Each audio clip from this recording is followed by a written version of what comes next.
Welcome to Penrose Learning, where we make understanding easy. You start by confirming the XIM firmware and model, because compatibility matters. Once verified, immediately export the current matrix and save it to USB or PC. This is your rollback. Make sure both controller and XIM are charged above 50% to avoid interruptions. If developer mode is required, enable it now.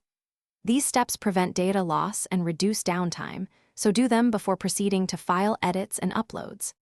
You now edit the matrix file with XIM Manager or a text editor because the app lets you see mappings clearly. Change button assignments, stick sensitivity, dead zones, and any macros. These control feel and responsiveness. After editing, save the file under a new name to avoid overwriting the backup. Once saved, validate the file format.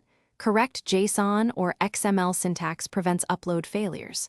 After validation, prepare the XIM for transfer. You finish by uploading the new matrix to the XIM using Manager or USB.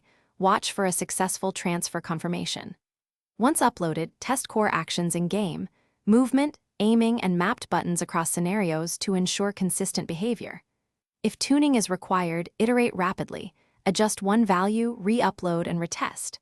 If something goes wrong, restore the backup matrix, recheck file syntax, confirm matching firmware versions, and inspect USB cable or port.